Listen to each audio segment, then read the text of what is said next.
brought to you by V-Guard, powered by Sensodyne and Vimal. We are Zubal. અમરેલીના લીલિયામાં ભૂગર્ભ ગટરના પ્રશ્ન મુદ્દે બંધનું એલાન. દાયકા પહેલા કરોડોના ખર્ચે બનેલ ભૂગર્ભ ગટર યોજના ગ્રામજનો માટે માથાનો દુખાવો બની છે. મુખ્ય બજારમાં ભૂગર્ભ ગટરની કુંડીઓમાંથી પાણી ઉભરાઈ માર્ગો પર આવતા લોકો પરેશાન. લીલિયા ચેમ્બર ઓફ કોમર્સના સજ્જડ બંધ એલાનને વેપારીઓનું સમર્થન. શહેરની મુખ્ય બજારમાં ગટરના પાણી વહેતા મુશ્કેલી સર્જાઈ છે. સ્થાનિકોને અગ્રણીઓએ અનેક રજૂઆત કરી છતાં નિરાકરણ ન આવતા બંધ પાળ્યું છે. કેસરિયાથી મન જોગી થયું રે, દિલ ઝૂમે જુઓ મત મસ્ત થયું રે. કેસરિયાથી મન જોગી થયું રે. હર પળ મનાવો કેસરી તહેવાર. વિમલ, બોલો જુબાન કેસરી. મેઇન બજારમાં 12 વર્ષથી ભૂગર્ભ ગટર ઉભરાવાની સમસ્યા હોવાનો આક્ષેપ.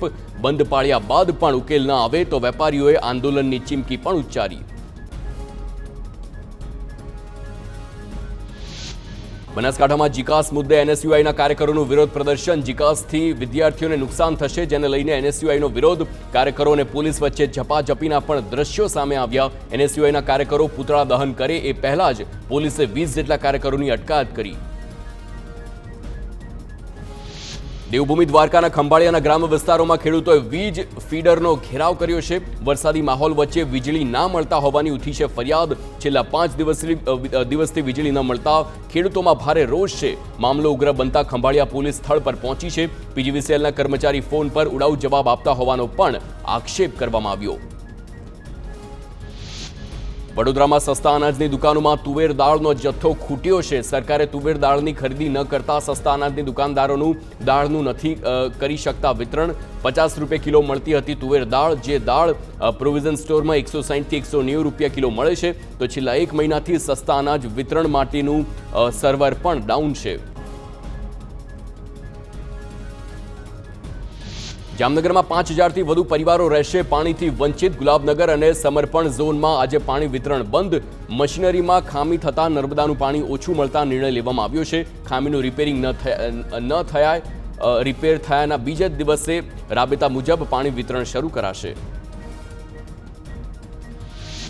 સુરતમાં આવતીકાલે પાણી કાપની જાહેરાત કરવામાં આવી છે. બમરોલી અને વડોદ વિસ્તારમાં પાણી કાપના નિર્ણયથી 60,000 લોકોને થશે અસર. પાણીની લાઇનની કામગીરી અંગે મનપાનો આ નિર્ણય છે.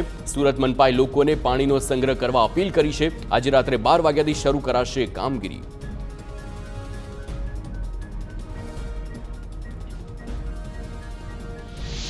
પંચમહાલના ગોધરામાં બહુ ચર્ચિત નીટ કૌભાંડ મામલે સીબીઆઈએ આરોપીઓની કસ્ટડી મેળવવા ગોધરા કોર્ટમાં અરજી કરી છે. અરજી અંગે આજે ગોધરા કોર્ટમાં સુનાવણી.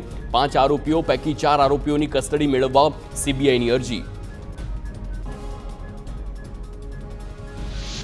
રાજકોટમાં નિહિત બેબી કેર હોસ્પિટલને ફટકારવામાં આવ્યો છે દંડ. 6.54 કરોડ રૂપિયાનો દંડ ફટકારવામાં આવ્યો છે. આયુષ્માન યોજના અંતર્ગત નોંધાયેલી દવાઓ માટે રિપોર્ટ્સમાં ખોટી રીતે મોડિફિકેશન કરવા બદલ દંડ ફટકારવામાં આવ્યો. 116 કેસ પ્રી ઓથોરાઇઝેશન માટે મૂકવામાં આવ્યા, જેની કુલ રકમ 65,47,950 થાય છે. તેની 10 ગણી રકમનો દંડ ફટકારવામાં આવ્યો.